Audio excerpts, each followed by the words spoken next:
Hey folks, I am going to show you a Varanus kordensis today. This is commonly known as the Biak Tree Monitor.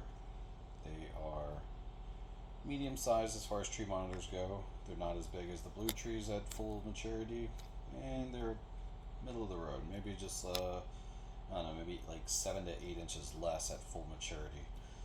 Color wise, you're looking at kind of like a minty color, minty green, well, dark minty green, I'd say, like this one, or they can be dark olive.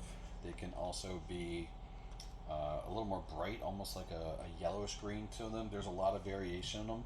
There's also a lot of variation, not just in color, but on the pattern on their back. Like this one has pretty standard netting, like little ocelli. Those little circles are ocelli, okay, if you want to give it a name.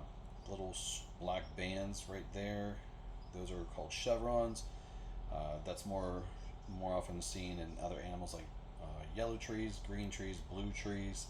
But they kind of have it, but it's just not much. It's mostly tangled up with like this netted ocelli pattern all over their body. Um, Pretty good. I mean, as far as species go, these are not, to my knowledge, very threatened as far as like habitat loss and whatnot. They are now moderately produced domestically here in the U.S. So if you really want one, there's a handful of breeders. You'll be able to get some. Um, Janice Horshack has babies.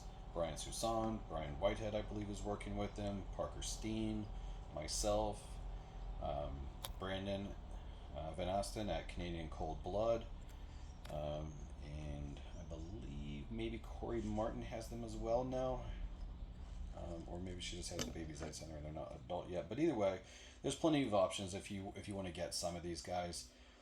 Um, they're beautiful. Buy captive bred. I mean, look at this. Like, you're just not going to really get this from a wild caught animal, not without a tremendous amount of time, patience, and effort.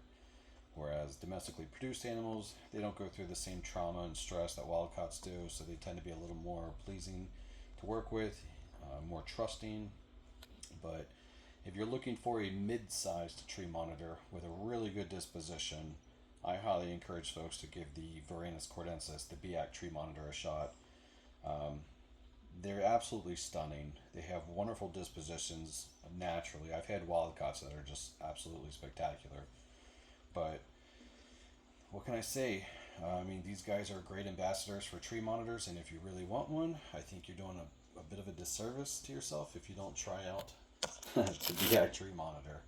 They're pretty darn neat.